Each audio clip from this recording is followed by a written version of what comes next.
Welcome to Austin Tech Connect, the official podcast of the Austin Technology Council. Presented to you by Netspend. Homegrown in Austin, Netspend has been a leading provider of consumer and business payment solutions for almost 25 years. From prepaid cards to mobile bank accounts to money movement services, Netspend connects people, brands, and payment products to deliver innovative financial solutions. Hey, everybody, and welcome to Austin Tech Connect, the podcast about the future of Austin's technology community. My name is Thom Singer, and I am with the Austin Technology Council.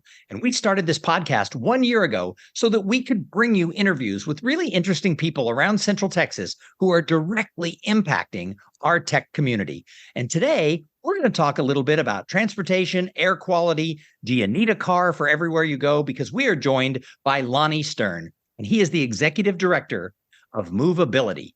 Hey, Lonny, welcome to the show. Thanks, Tom, for having me. I'm excited to be here. Well, I'm excited as well. Lonny and I just met a few weeks ago, and we had a big talk about how movability and transportation really impacts our tech community and our ability for companies to grow, our ability to attract more businesses with high-paying jobs here to town. And we probably, as a city, have a lot of work to do when it comes to working on how we get around town. So for those of you who don't know Lonny Stern, and you really should, he, as I said, is the Executive Director of Movability. And what they do is they focus on congestion and air quality around Central Texas. And he has been doing this for quite a while. He is really passionate about movability and about getting people around. He moved to Austin in 1999. He grew up in both New York and Florida. But here's the thing. He practices what he preaches. He is part of a one-car household, although he does admit, I like to drive. I'm not anti-car. There's just a time and a place for a bike, for an Uber, for a bus, for a train. So we're going to dive deep into this whole thing. So Lonny, let's get started. What's your background? How does one go from, wherever you went to college and whatever you did to running an organization like Movability? Yeah, it's funny because for a lot of people, they think it's a very linear path, like your entire life is going to culminate in the one career. Although I'm sure that the folks out in the tech world would understand what a meandering career looks like. And I'll say I started really in communications and theater, actually. So I'm very comfortable in front of a crowd. But to be honest, my passions and interests have always been in urbanism and city planning and transportation. Even as a child, all of my imaginative and creative play was building these large cities with matchbox cars. And it really translated to when I was in my the beginning of my career. And I realized that while I was doing a lot of good communications and marketing and fundraising work in the nonprofit sector, I wasn't really able to engage in turning Austin from a small town into a city.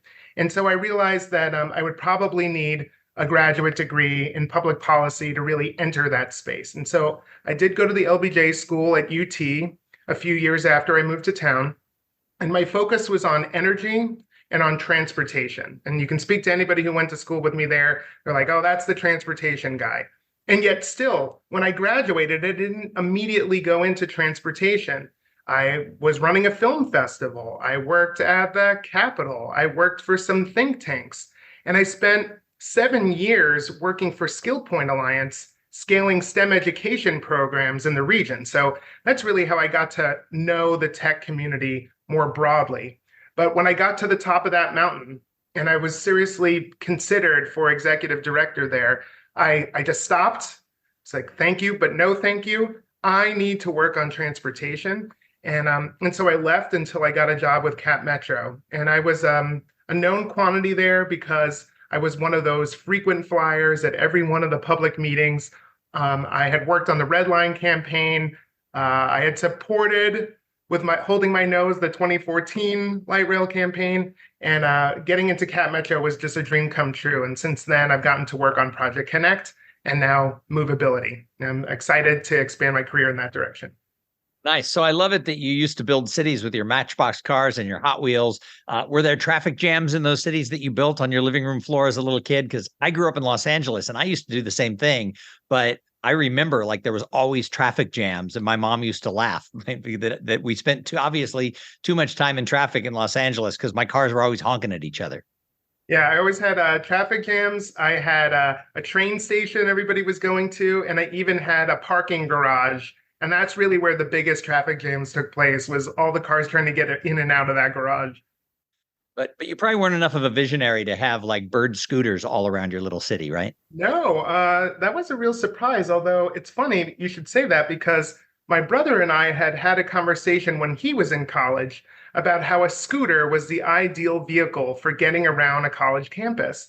And I was saying, well, people can't just afford to just buy scooters. Somebody's going to have to place them around campus. And then, fast forward about 15 years later, and suddenly they're doing it. So, if you dream it, it's possible.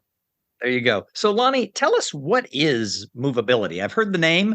Obviously, you've been super involved around town. I've heard your name, but what is the organization and how did it get started?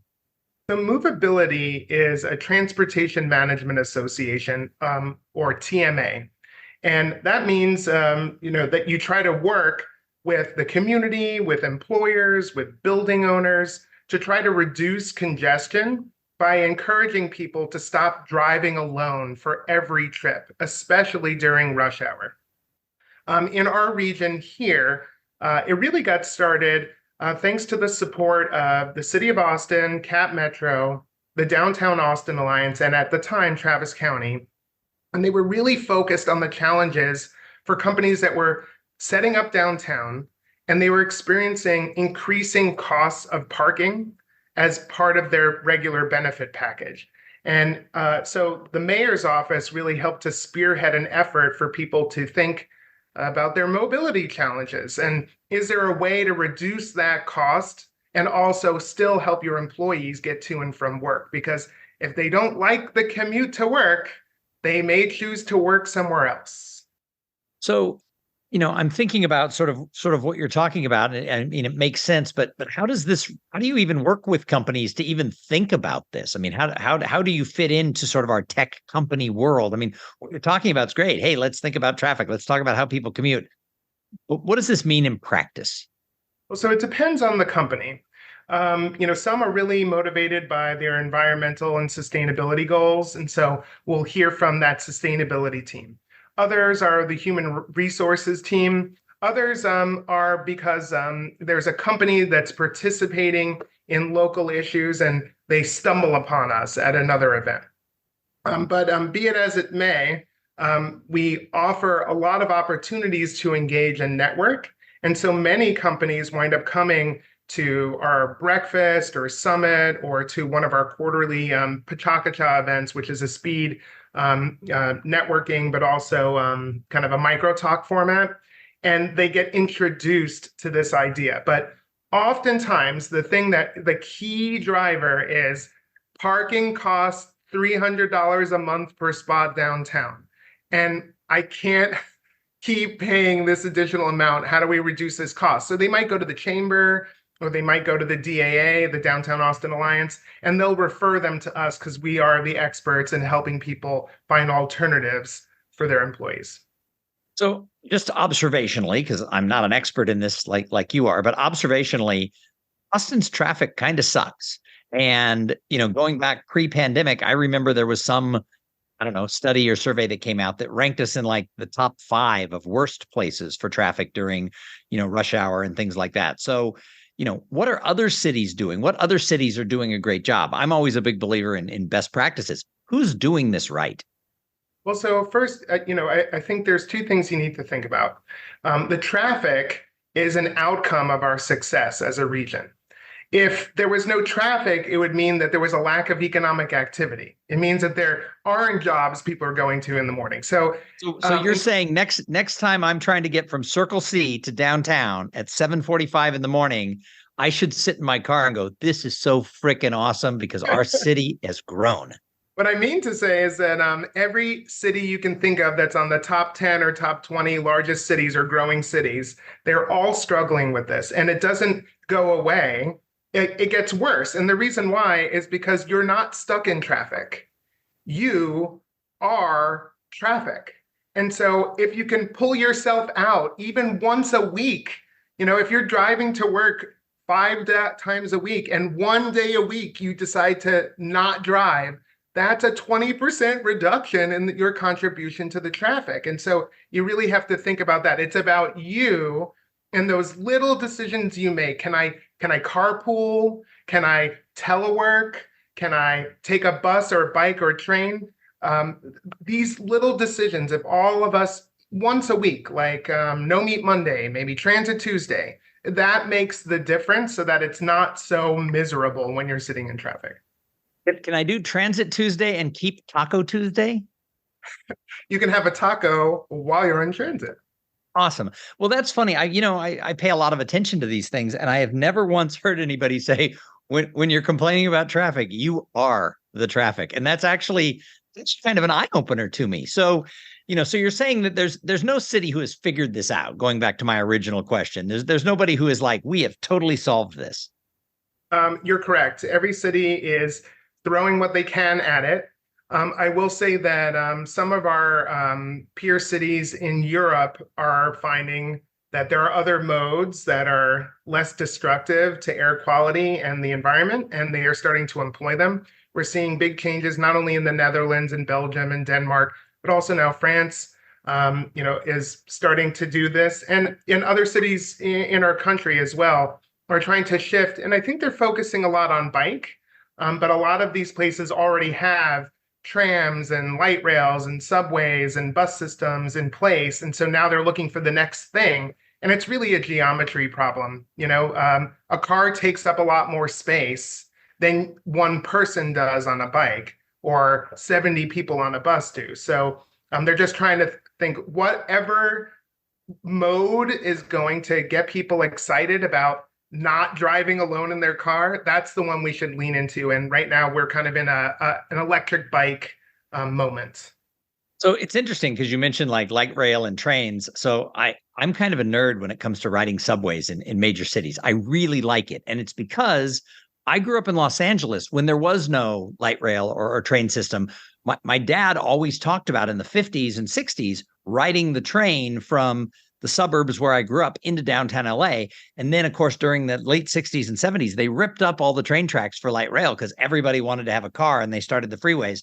And then after I was an adult and had moved away, Los Angeles put trains and light rail type things back into play out to the suburbs where I grew up. So I missed it. So every time I'm in New York or in Paris or in London, I love riding public transportation. I find it affordable. I find it super efficient.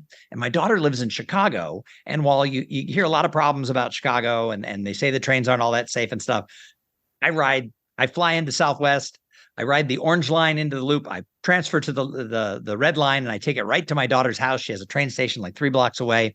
And I spend a lot of time up there. My daughter travels a lot. She's a travel blogger and she owns a nice home. And when she's away, it's like my little vacation home. And my wife laughs. She comes with me sometimes because I can find my way around, the train system really well. So, I always look at Austin as, why don't we have better public transportation when it comes to that? What's sort of the history? We obviously have the red line, that runs from Leander downtown, but as we talked about when I was there, that's great if you need to go from one end to the other right there, but it doesn't really allow for movability, if you will.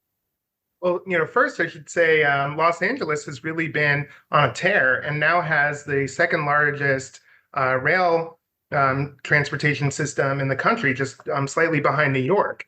And I went to college in San Diego, and San Diego's done a great job with their trolley system too. And it comes down to a cultural issue, right? If you have a city that's really built on driving, then not only are the places you're trying to get to maybe hard to get to using transit, you also build this culture where your status is tied up into your vehicle. And, luckily, Austin isn't like Miami or Dallas or Los Angeles quite to that level yet, where your whole persona is the vehicle and the clothes and the house. But it's hard to. That's good. That's good because I'm driving a 10-year-old Ford. We're going to take a quick second to thank the sponsor of this episode. Our sponsor is Insperity. At Insperity, it's not just HR outsourcing; it's HR that makes a difference. Their comprehensive, scalable HR solutions offer an optimal blend of service and technology to facilitate growth. They provide the tools to help you lighten your administrative load, maximize productivity, and manage risks so that you can focus on growth, because that's what it means to have a true HR partner. Learn more at Insperity.com. Well, there you go. That's what I'm saying. There's still you can't judge a book by its cover kind of quality here that we really have to capitalize on. But when you're in these larger cities, they have infrastructure that makes it so that way you think like I can go to a show and a happy hour and visit my grandma and go to the zoo and a museum and it's easy to access. So that's why people are using it. But to answer your question about the Austin history on this, first, just keep in mind that the states you just mentioned, California, New York, Illinois, they all fund transit in local cities. The state of Texas doesn't, to the point where even the bulk transit purchasing program that Cap Metro offers, where your employer buys 10 at a time and they get a 20 or 30% discount and then they pass it to their employees. The state won't even participate in that because they don't fund transit. So we really have a headwind there where we have to work with local dollars. And so, Cap Metro is funded by a 1% sales tax, which is ironic because sales tax really taxes the poor at a higher rate than the wealthy versus other taxes like, property tax, for example. And so most recently for Project Connect, there was a property tax election. And so that way, everybody here who has land has a vested interest in our infrastructure. And while you may not use it, just like I might not use 911, I'm very happy to live in a city that has a working 911 system. And these people will be very happy we have a working light rail system. But again, to get to your main question, we've been funding this on sales tax. And in 2000, Cap Metro went to the community and said, hey, we'd like to build a light rail system. And it was really just Congress and Guadalupe. And at that time, national politics influences turnout during elections. And that was the Bush-Gore election. It was a very tight election. And the vote failed outside of the city of Austin enough that it was a squeaker. I mean, it was fewer than 200 votes made the difference between this. Wow. But it was still a bond, meaning one-time dollars for a project, just like you were buying a mortgage. Here's your loan amount and you can spend it down. Well, it failed. And after that, Cap Metro thought, well, what could we do with local dollars where we can just leverage our existing funds to demonstrate rail? And so they looked at their freight lines, and the red line is a freight line, and they're running freight there currently. And they thought, well, we could run some, commuter trips during rush hour. Why don't we do this? It'll be, several $1 million, but we won't need a federal grant to do it. And we'll get this running. Well, it passed at 2004. And then it opened around 2010, and we got what we paid for, right? So it runs mostly rush hour, and now they put some midday runs, but even during peak, it's every 30 minutes. It's every 60 minutes off peak, and then it doesn't run late, doesn't run nights and, most days except on, Friday and Saturday night, doesn't run on Sunday. And the reason why is we didn't invest in double tracking. Because you can't have people who are commuters on the same track at the same time as freight, even if that freight is up in Burnett. You cannot do it. And so they're investing in the double tracking. But that was just a taste of rail. And then they came back to voters and they were, first we introduced MetroRapid in the region, which was bus rapid transit light. And I say light because if it was really bus rapid transit, it would work just like light rail, where it's in its own dedicated lane and no cars can be there, but it's in traffic. And then they produced the 2014 light rail plan that went down Riverside and then up Trinity and Sanjak to the university. And that was not popular. And the reason why is people rightly, in my opinion, thought that Guadalupe, Lamar, and Congress is the most important spine, and we should start there. But because the feds had just started MetroRapid, they weren't going to fund light rail and rip up all that investment. And so they didn't have a choice. They had to do a secondary line. So it failed. And then again, in 2020, we had an election. This time, it was for a continuous property tax. And so it's not one-time dollars, it's ongoing revenue. That means you can be more nimble as you're building, and you can release bonds as you build up funds. So that means we can have a phase one, and then a phase two, and a phase three as we go into the future. And this plan included the Central Spine, Guadalupe, Lamar, Congress, as well as Riverside, but it nixed the connection up to UT through San Jac and Trinity, and that'll be for a future phase if we decide to upgrade bus rapid transit to light rail.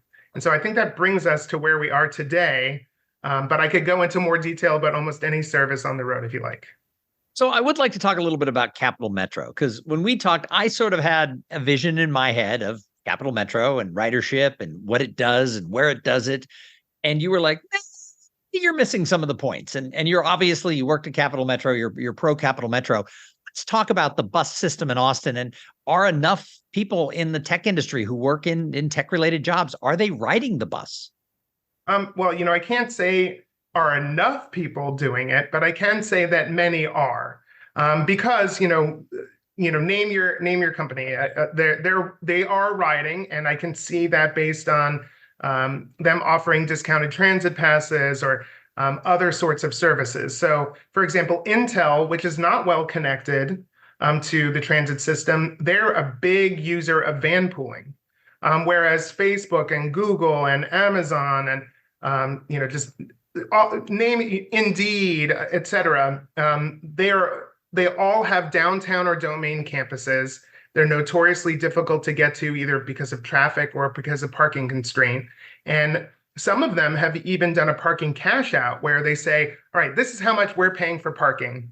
We're going to give you a mobility credit. You can use it however you want. If you want to buy a parking spot, go ahead and buy it. But if you want to use it for scooters, Ubers, transit, bus, whatever, that's on you. You decide. But this is the stipend. And it locks in that price so that when the parking prices go up, that's not a problem for the company. It's a problem for the employee.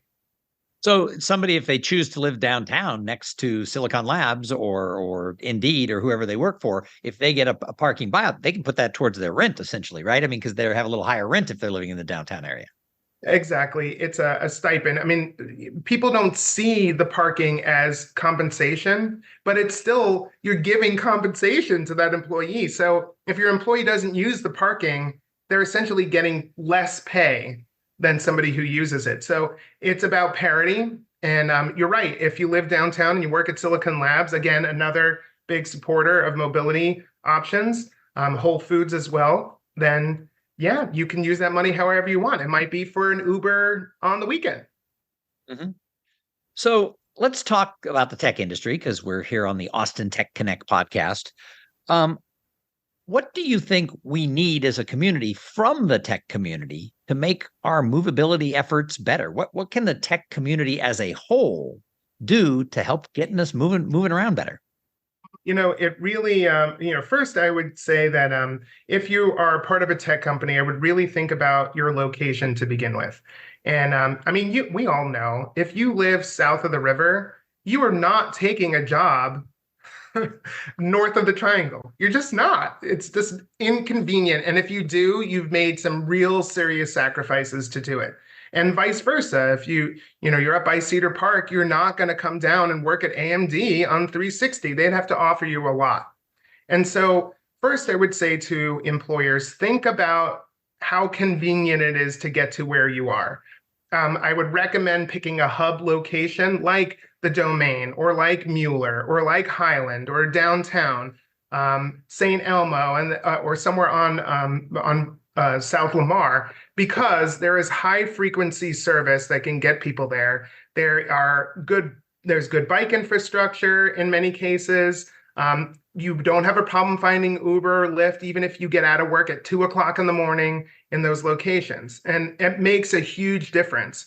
versus picking a place based solely on how inexpensive the land is. Yeah, you can have a sea of parking and be way out, over in 130 or, way north of the Round Rock Outlet Mall, but you're really limiting the talent that's going to be willing to get to you. And you're making it difficult even for your custodial crew to get to your places, because many people don't actually have access to a Tesla to drive, out to your far-flung campus outside Cedar Park. So that's kind of number one. So when you talk to these employers, whether they're mid-sized employers, small employers, the big employers, do you get any pushback? What's the thing where people go, "Oh, Lonny"? Well, I think that sticker shock is usually the concern. And sticker shock really comes from saying, I want a very customized solution that's just for moving my own people. So for example, you might think, I live, my company's near Tech Ridge, or my company's near Howard Station or Lakeline. I'm just going to get a shuttle, and then we'll just get people to take a train. And shuttles cost money. You got to pay a person to go in circles 4 or 5 times in the morning and then 4 or 5 times in the afternoon. And if you want a shuttle and you're worried about competition, then you don't want to share this shuttle with another company. And when you do that, you get to experience costs that are like, $20,000 a month running a shuttle. But if you work with some of the certain shuttle providers, like, for example, FET, they will, or Bus Up, they will lend seats to your company and sell the other seats to other companies in the area. And that reduces your costs overall. And so that way, there's lots of employers in Tech Ridge. It could be Samsung and GM and Dell all sharing that cost. But what they're surprised about is most of the options aren't actually that expensive or are revenue neutral for the company. So for example, you could be offering discounted transit passes by purchasing in bulk. And bulk just means buy 10 passes at a time. And it's not even a month. It's like buy 10 at a time, you get this discount. You could subsidize it like Whole Foods does, or you could just pass it on directly to the employees to pay. The same thing for van pooling. A van pool costs about $700 a month for the van, and you can get a subsidy from Cap Metro if the van pool either starts or ends in the Capital Metro service area of about half that price. And so you've got the remaining $300 or $400 and then gas and tolls. The people in the van pool pay for that. The company could subsidize it, but there's really no cost to the company to participate. You can just encourage it by promoting it and having van pool parking that's princess parking at your site. Carpooling is free. You just need to have an event where you do some speed networking. Maybe you do a survey of employees, and then again, princess parking. That's free. Same with bike parking. A lot of facilities already have good bike parking in their facilities. They just need to encourage that. And it might be hosting a bike ride. It could be making sure there's secured parking instead of the U locks out front. And then with transit, it's not just about the discounted pass. It's about breaking through the cultural barrier. So you might want to host an offsite event where you take the bus for coffee or a happy hour or lunch or a team builder or a scavenger hunt, so that people start to see, oh, this is an option for me and I had fun doing it, versus just hoping and praying that they do it on their own. And so when we provide proposals to companies, they're often shocked that if you're not talking about having your own custom bus system that competes with our public bus system, these costs are they're chump change, they're rounding errors in your budget, and yet really help you with recruitment and retention. So Lonny, one of the things I like to do on the show is I like to ask everybody sort of, how is the Austin tech scene doing and what is the future like? I want to tweak that a little with you. It's not just how is the tech scene doing, but how is the tech scene doing in regards to paying attention to making movability better? And what do you think the future is? So it's interesting. I think when I look at the tech sector in transportation itself, so not just in commuting, it's very disruptive, right? We started with Uber and Lyft, and that was outboxing the taxi services. And to be clear, I think it's great. I'm very happy about it because now you can get a taxi anywhere, right? But you weren't a taxi company, and there was a lot of legal red tape to go through to be able to provide that service and demonstrate that it was a public good. Similarly, when you look at scooters or bikes, the docked services are not having as much trouble as the undocked services because of the clutter and the environmental issues that come with scooters and bikes just being left here and there, and the ADA compliance issues when they're in the middle of a sidewalk, or rebalancing where the scooters and bikes are all downtown and they're not outside the city. And so there's some challenges there where you want to make a case that you're preventing car trips. But if you have to relocate vehicles all day and you have to pull out chargers all day, the environmental benefits kind of get in the way. When you look at autonomous vehicles, this is an issue where I think the tech industry was over-promising and under-delivering. I remember everyone was banging on the drum of, autonomous vehicles by 2020, and that just felt like an aspiration and not reality. And I say this because I was scaling FIRST Robotics in the region, and I know that a robot can follow a line. But when you're talking about being on the street, you don't just need the data for that vehicle. You need to be networked around you so that you know what all the vehicles on the road are doing. And our infrastructure hasn't caught up to that yet. And so, I would really encourage the industry that's looking at that, don't just focus on the AI and robotics portion. You got to focus on the telecommunications system that goes around it. And so, there's an experiment that'll be happening on 130 with public information nodes. These are kind of telecom towers that'll be all along 130. This will make it possible to try a robotic freight movement on that highway because it has information not just from within its own vehicle, but surrounding vehicles. And so I know there's a rush. It's a competitive environment, but really, I think it's better to measure twice on this particular incident.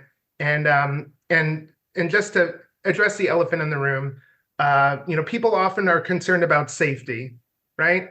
And yet driving your car is not a safe thing. You are much more likely to be in a car accident than you are in a bus accident, in an autonomous vehicle trip. Maybe scooters would rival car accidents, but cars are really not safe. And yet people are afraid of being on a bus, or they're afraid of being on an airplane. And really, it's when you look at the data, the most at risk you are every day is when you get in that car. Nice. So before I let you go, I like to ask people this question. I personally believe that community, collaboration, and conversations can solve all problems. And at the Austin Technology Council, we're trying to work with the tech community to come together, talk more, collaborate more, build more community, because that's only going to help all of us over the next decade or 2 or 3. Which one of those words, community, collaboration, conversations, which one resonates the most with you and why? For me, collaboration is the key. It addresses both, right? You're communicating and you're working with the community. But for collaboration, that means you're bringing multiple partners together, and you're not in a spirit of competition, but in trying to problem solve. Now, to be fair, when you're talking about politicians, that's one group. When you're talking about the people who are not politicians, which is going to be the vast majority of your listeners, when we talk about collaboration, it requires a lot of back channeling. And so communication influences it, just because in my experience, if you want the entities to collaborate, so you want the tech companies and you want a government official and you want neighborhoods to collaborate together, there has to be a common wisdom and a common goal. And the only way you get there is by saying the same thing over and over and over and over in every conversation, so that it becomes a common wisdom. But that requires you to let go of getting credits. And that's where the collaboration part comes in. You can only achieve good things if everyone partners together. And that means letting go of being the first or the best or the most awarded. So I would recommend, do your work, talk about it everywhere. What if, wouldn't this be great? And then let whatever politician wants to be the person who came up with the idea, do that. But they will convene people, and it's in the convening that you actually get that agreement to work together. So again, I think collaboration is the key. And that is the strength of being in the Austin area versus some of the coastal cities. Nice. So Lonny, before I let you go, if someone was coming to Austin to visit you, they'd never been here before, where's the one place you would take them to give them the vibe of Austin? A great one. Well, so if it's the summer, first place is you need to get anointed in the waters of Barton Springs. That would be number one. And then, if it was in the winter, for me, I like hiking a lot. So to me, I would still try to take them on a walk that brings them to Lady Bird Lake, because you get that flavor of downtown.